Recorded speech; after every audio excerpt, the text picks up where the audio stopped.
Le peloton s'élance avec au centre la star du jour, Lenny Martinez, pour 45 tours de Dun-le-Palestel. 10 000 personnes se sont déplacées pour voir les coureurs du Tour. Et aussi les amateurs. Lohan avait son ami Clément Jouve dans le peloton. Vu qu'on vient d'un petit patelin pas trop connu, c'est cool de voir un copain qui roule avec des pros. Au virage, étape cruciale, le Corrézien Erwan Clément avait son comité d'accueil.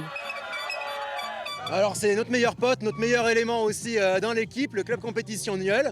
Et puis voilà, bon lui il est qu'amateur évidemment, mais à très bon niveau. Et là il a l'occasion de courir avec les professionnels, donc fallait forcément marquer le coup.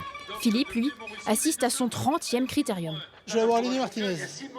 Voilà, comme j'ai vu à la télé, bien grimpé, et puis bon, voilà. C'est juste pour ça. Là, vous êtes content de l'avoir vu? Oui, mais j'aimerais bien qu'il accélère un peu. La tension monte sur les 10 derniers tours. Lenny Martinez est suivi de près par Baptiste Westrhofer et Fabien Grelier. Après 75 km, celui qui a fini 5e du Tour de France s'impose.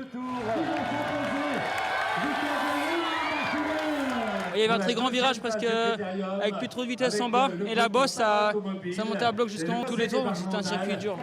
Matteo Barusso, l'enfant du pays, a fini 4e. À la fin ils ont vraiment accéléré à la bosse en bas là et ouais, je pouvais pas suivre. Et de les voir en action comme ça, c'était comment pour vous? Ouais c'est clair, on a l'habitude de les voir à la télé et là c'est en vrai, donc forcément c'est spécial. Ouais. Ce critérium, qui mêle pro et amateur, est le dernier du genre en Limousin. Une satisfaction pour les organisateurs. On a bien réussi notre plateau. Ils se sont fait une belle bagarre et je crois que c'est intéressant et le spectacle a été au rendez-vous. L'an prochain, le Critérium a déjà annoncé que Bernard Hinault fera son retour en tant qu'invité d'honneur.